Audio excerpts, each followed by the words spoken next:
J'espère que tu as passé un beau week-end, une belle semaine, peu importe au moment où tu écoutes cet épisode de podcast. Moi, c'est beaucoup de nostalgie depuis les derniers jours parce que on retourne au Canada cette semaine pour le mois de décembre. Puis, on a tellement vécu de belles choses dans les dernières semaines, dans les derniers mois. Des belles choses, des moins belles, des moments excitants, des moments chaotiques, des moments challengeants, des moments stressants, mais des moments incroyables, magnifiques, indescriptibles. Fait que ça a été un beau mix de toutes sortes d'émotions dans les derniers mois. D'ailleurs, tu peux suivre ça dans notre web série Manifeste tes 5 voix qui est disponible sur ma chaîne YouTube, la chaîne YouTube que j'ai mis dans les notes du podcast. Et l'épisode 1, Phil et moi, on quitte la maison. Donc, c'est un moment plutôt émotif de faire ce choix-là, de vendre la maison au Québec pour devenir nomade à temps plein. Fait que ça, c'est l'épisode 1. Donc, si tu l'as pas écouté, moi, c'est un de mes épisodes préférés. L'épisode 2, c'est vraiment pour mettre en valeur la voix de la connexion, qui est une voix qui est tellement importante dans mon univers, qui est de connecter avec des femmes incroyables, de connecter avec des êtres humains qui partagent la même vision que nous, le même message que nous. Donc, dans la voie de connexion, on rencontre des filles du Québec, des clientes à moi. Et dans l'épisode 3 qui vient de sortir cette semaine, ben en fait, vendredi, que tu as peut-être déjà vu, peut-être pas encore, ben là, je rencontre mes clientes de l'Europe. Fait que ça aussi, ça fait partie de nos moments forts des derniers mois, de rencontrer mes clientes de la France, d'aller faire une conférence pour la première fois à Paris. Fait que dans l'épisode 3, c'est ce qui se passe. Je débarque à Paris pour une conférence. Je gâte aussi une de mes clientes en lui faisant une surprise qu'elle s'attendait pas.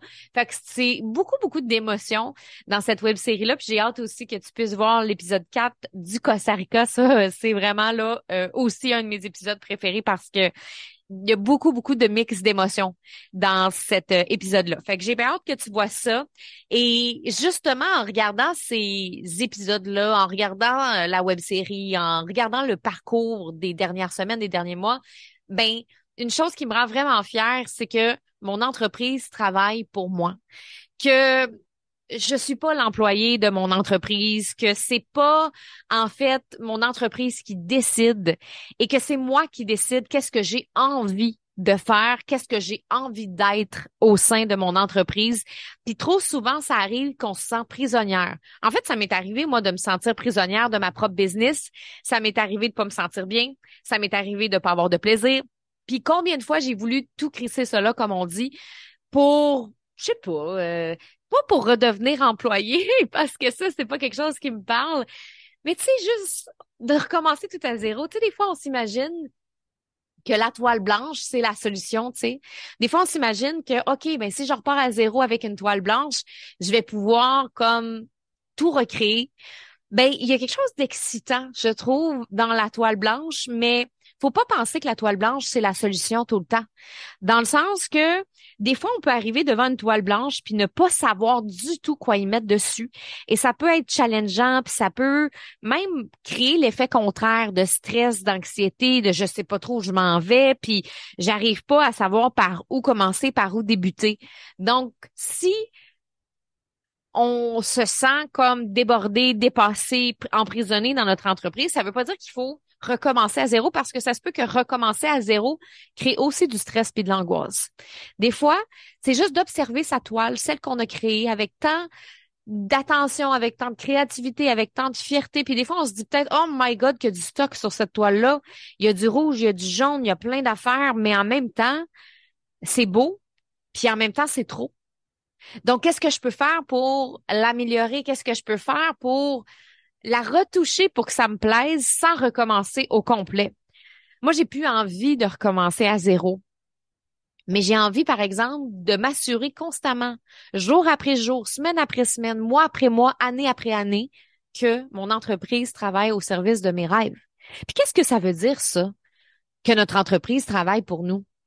Ce que ça veut dire pour moi que notre entreprise travaille pour nous, ça veut dire en fait que on ne se sent pas prisonnière dans notre propre entreprise, qu'on n'a pas l'impression que ça nous empêche de réaliser nos rêves, qu'on n'a pas l'impression que ça nous empêche de se sentir bien, de se sentir zen.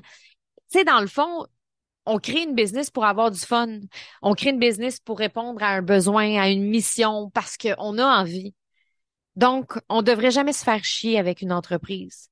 Puis je le sais qu'avec le temps, ça finit toujours par nous arriver. Puis je le sais qu'on a cette tendance-là, les femmes, à se surcharger.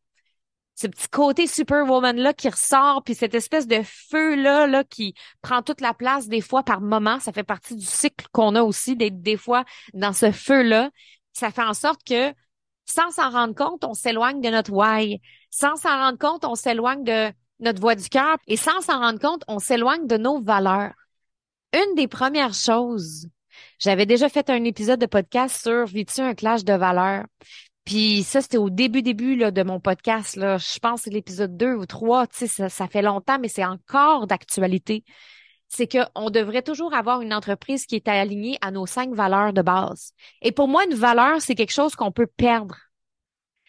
Tu sais, des fois, j'entends dans des coachings, moi, Steph, une de mes valeurs, c'est le respect.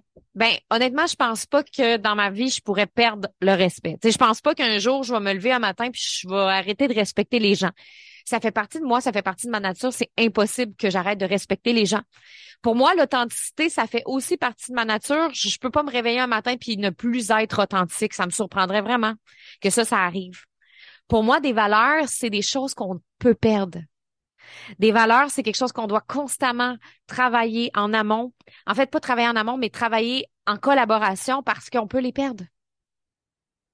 Ce qui veut dire que si toi, ta valeur, c'est le plaisir dans la vie puis que tu veux avoir du fun, ben, il va falloir que tu mettes de l'énergie. Il va falloir aussi que tu ajustes ton horaire pour avoir du fun puis que tu fasses des tâches que tu aimes. La journée que tu vas arrêter de faire des tâches que tu aimes, la journée que tu vas surcharger ton horaire, tu n'auras plus de plaisir. Donc, ça se perd, le plaisir.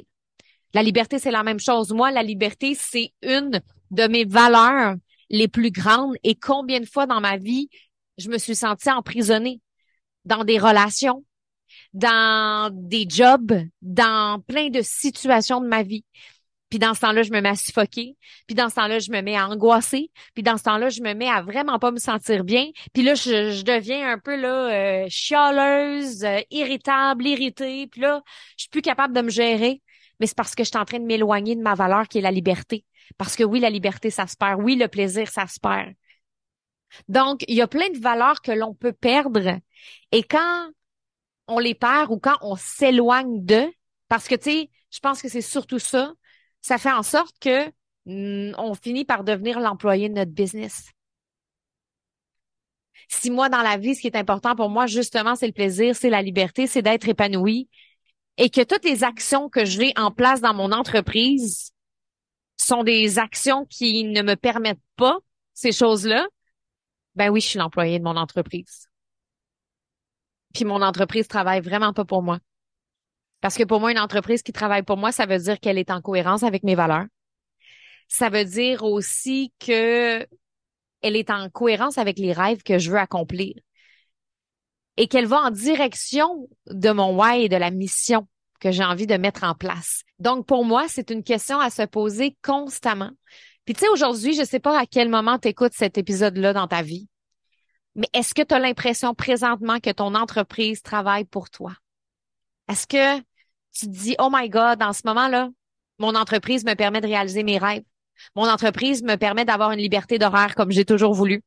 Mon entreprise me permet de m'épanouir, de m'accomplir. Mon entreprise me permet d'être en cohérence avec mes valeurs.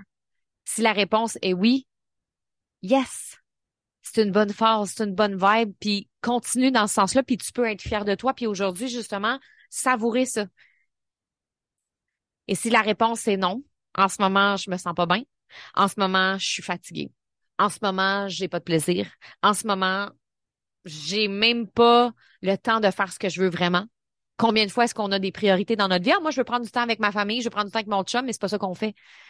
Mais ça, c'est parce qu'on est devenus des employés. On est devenus des robots de notre entreprise. Et je dis ça parce que souvent, lorsqu'on sort d'un système de travail conventionnel pour se créer notre propre entreprise, ben, c'est justement pour se sortir de ça, se sortir du train-train quotidien, se sortir du 8 à 4, se sortir de ces obligations-là. Mais sans s'en rendre compte, on se met à les recréer. On se met à répéter des vieux patterns, des vieux automatismes, des vieilles façons de faire. Parce que ça fait partie aussi de nos croyances, les femmes, de croire que On a besoin de travailler fort, on a besoin de travailler dur. Puis d'une certaine façon, c'est vrai qu'il faut mettre de l'énergie dans nos projets, puis je le dis souvent, là, tu sais, tu me connais, tu le sais. Je suis une fille d'action, je suis une fille qui met en place des choses. Je travaille mon marketing, je travaille mes stratégies, je travaille des actions précises pour pouvoir atteindre et réaliser mes rêves. Mais par contre, je veux m'assurer que le processus soit le fun. Je veux que chaque étape soit le fun. Ces temps-ci, je me sens beaucoup dans l'archétype de la femme sage. Je t'avais dit hein, que j'ai été beaucoup dans la femme sauvage dans les dernières semaines puis derniers mois. Et là, c'est plutôt au ralenti mes cycles en ce moment puis les phases que je vis. Là, je suis dans la femme sage. Puis je le sais qu'après, je vais être dans la créativité, puis je vais être dans l'action, mais là, j'ai le goût de réfléchir. J'ai le goût de me déposer, j'ai le goût de me questionner à savoir, mais qu'est-ce que je veux pour la suite? Puis souvent, décembre, c'est un beau mois pour ça, hein? C'est le mois des bilans, c'est le mois de qu'est-ce que j'ai accompli cette année, qu'est-ce que je suis devenue, qu'est-ce que j'aimerais modifier, transformer, changer. Et c'est justement dans ces moments-ci de l'année qu'on veut se poser ce genre de questions.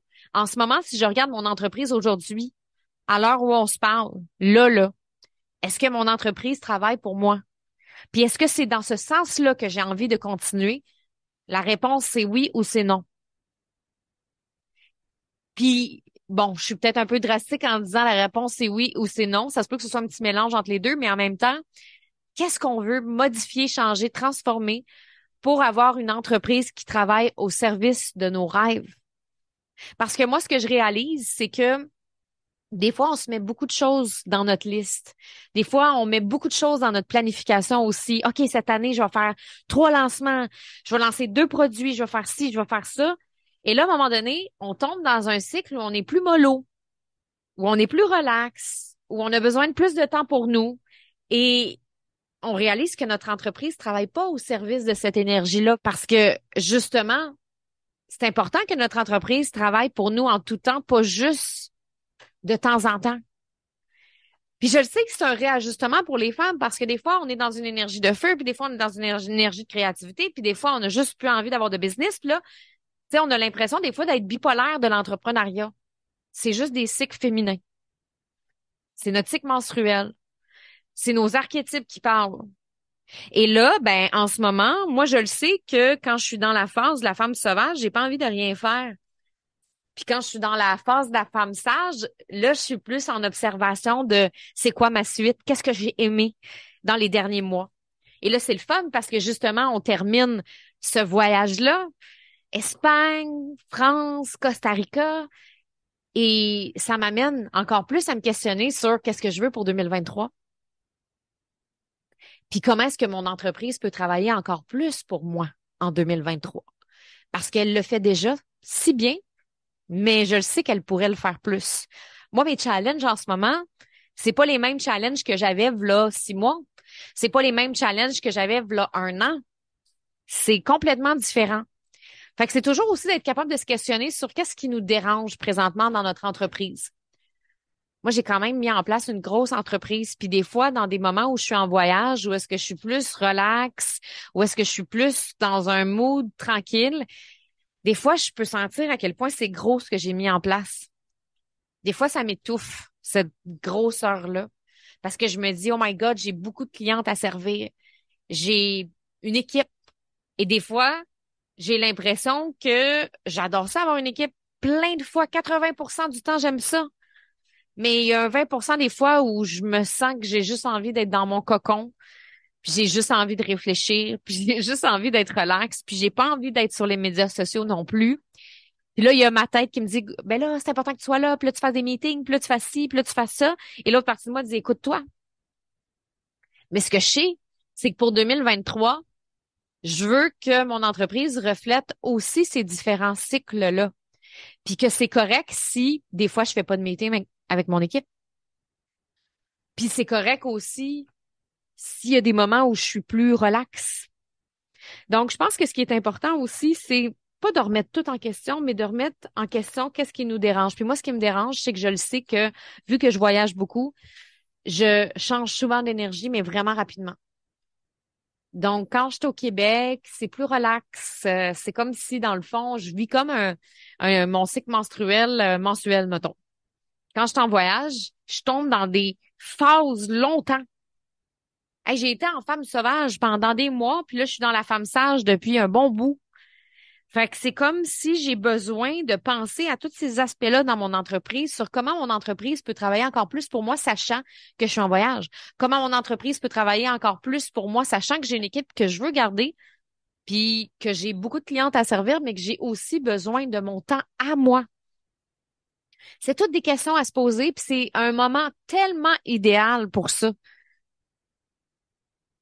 Puis je trouvais ça important de parler de ça parce que justement, cette question-là, moi, j'aime tout le temps me la poser fréquemment, à chaque 3 mois, mettons, trimestre, de se poser cette question-là. En ce moment, si je regarde ma business, est-ce que j'ai l'impression qu'elle est au service de mes rêves? Puis si la réponse est non, c'est parce qu'il y a un problème. Puis des fois, ça se peut que ce soit oui à 80%, puis qu'il y ait un 20% où ça nous dérange, ça nous démange, mais ce 20%-là, y a-t-il moyen de faire quelque chose pour l'améliorer? Je sais que pas tout est parfait, puis que dans le meilleur des mondes, on serait riche, abondant, puis on aurait 2 heures de travail par semaine. Mais bon, la réalité, c'est qu'une entreprise, ça prend de l'énergie. Ça prend du temps, ça prend de l'investissement de tous les côtés. Investissement d'argent, investissement d'énergie. Et je suis contente d'offrir cette énergie-là aussi. Mais en même temps, on se mettra pas la tête dans le sable. Il y a des moments où est-ce que il faut réajuster. Il faut réajuster notre entreprise pour qu'elle soit plus au service de notre énergie, de notre mood, des phases que l'on vit et des rêves que l'on a dans le moment. Parce que nos rêves changent puis évoluent.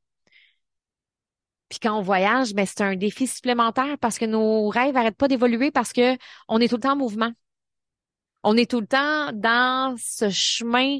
On est tout le temps en train de sortir de notre zone de confort. Fait que vu qu'on sort toujours de notre zone de confort, on apprend des nouvelles choses, on apprend des nouvelles choses, on développe des nouveaux goûts, on est plus curieuse, on a envie de faire des nouvelles affaires, tout ça. Fait qu'il y a ce défi-là, ce challenge-là que, mettons, je ressentirais moins au Québec. Je serais plus dans ma routine, dans mon quotidien. Euh, les choses sont peut-être un peu moins rapides à ce moment-là en termes de changement puis de transformation intérieure. Donc, quand notre entreprise travaille pour nous, elle travaille aussi au sein de nos changements intérieurs. Et il faut être capable de le verbaliser aussi aux gens qui nous entourent parce que ça aussi, c'est un autre challenge. Est-ce que tu es capable de parler de ça aux gens qui t'entourent? Est-ce que tu es capable de parler de ça à ton adjointe? Est-ce que tu es capable de parler de ça à ton équipe? Parce que moi, il y a toujours quelque chose que j'ai dit aux gens autour de moi, c'est on peut installer des projets puis des structures sans problème parce que je sais que c'est important. Mais ça se peut que dans 3 mois, j'ai le goût d'autre chose. Puis ça se peut que j'aie envie de ça, puis ça se peut que j'aie plus envie de ça. Donc, c'est pas toujours évident, mais comme je le communique, mon équipe est au courant. Et là, j'ai des nouvelles idées pour 2023 pour justement impliquer aussi mon équipe à avoir des projets personnels. Puis que ça m'enlève aussi cette pression-là de devoir répondre aux besoins de tout le monde, parce qu'il y a ça aussi qui joue en ligne de compte. Parce qu'on veut que notre entreprise travaille pour nous, mais on veut que notre entreprise fasse plaisir aux gens qui travaillent dedans aussi. C'est pas juste une question de retour sur soi, d'égocentrisme, de genre, OK, mon entreprise travaille pour moi, parfait, c'est réglé. Non. Moi, j'ai envie que mon équipe soit heureuse, j'ai envie que mon chum soit heureux, j'ai envie que les gens autour de moi se sentent bien là-dedans, puis que il y a aussi une question de compromis là-dedans pour que tout le monde se sente bien. Mais en même temps, on devrait jamais se faire chier. En même temps, on devrait jamais se sentir prisonnière. On devrait jamais sentir que notre entreprise nous donne des maux de cœur, des maux de ventre, des sensations physiques désagréables. On devrait se sentir légère, on devrait avoir du fun, on devrait se sentir épanoui. Puis ça se peut qu'il y ait des affaires qu'on n'aime pas faire parce qu'on a toujours des tâches qu'on n'aime pas faire. Mais en même temps, 80% du temps, on devrait avoir du fun puis se dire, mon entreprise travaille pour moi. Donc, c'est ce talk-là que j'avais le goût d'avoir avec toi aujourd'hui parce que je trouve ça important de parler de ce sujet-là, de se poser cette question-là le plus souvent possible parce que notre entreprise évolue, parce que nos choix évoluent, parce que nos rêves évoluent. Puis, tu sais, moi, ce que je voulais, v'là un an, c'est même plus ce que je veux aujourd'hui, puis c'est probablement plus ce que je vais vouloir dans un an. Donc, c'est vraiment important de constamment se poser cette question-là, puis regarder comment ça vibre à l'intérieur de nous, parce que des fois, on peut être comme, oh my God, je me sens full alignée, puis j'ai vraiment l'impression que mon entreprise travaille au service de mes rêves. Puis À d'autres moments, c'est complètement le contraire. Puis récemment, moi, là, je trouvais que mon horaire était pas mal chargé. Puis en fait, il était chargé pas de la bonne manière. Ça me dérange pas d'avoir des choses à faire, ça me dérange pas d'avoir des rendez-vous puis d'avoir des coachings, puis je suis contente la plupart du temps. Mais c'est comme si c'était pas aligné à mon énergie. Il y avait comme des rencontres ci, des rencontres là, tout mélangé. C'était pas le genre d'horaire que j'avais envie d'avoir. Donc là, je suis tout en train de revoir ça pour 2023. Quel horaire de rêve j'ai envie d'avoir en 2023? En sachant très bien que je vais passer le mois de janvier ici, le mois de février ici, le mois de mars ici, puis que quand je suis au Costa Rica, je tombe souvent dans ma femme sage, des fois dans ma femme sauvage aussi, parce qu'avec la jungle, il y a bien des choses qui se passent, et je suis rarement dans ma créativité, contrairement à ce qu'on pourrait penser, et mon énergie de feu. Oui, je peux être quand même créative ici, mais c'est vraiment beaucoup plus les émotions et la réflexion qui m'habitent. Mais ça veut pas dire que ça va toujours être ça. Mais ce que je veux dire, c'est que je le sais un peu, c'est quoi le mood dans lequel je suis quand je suis ici, puis je peux pas me mettre un horaire qui est trop dans l'archétype de la mer, puis le feu, puis le go, ça marchera pas. Donc, j'ai envie que mon entreprise travaille pour moi aussi dans les prochains mois. Donc, pose-toi cette question-là, puis si tu as envie de venir partager avec moi, viens me voir soit sur Instagram, soit sur Messenger.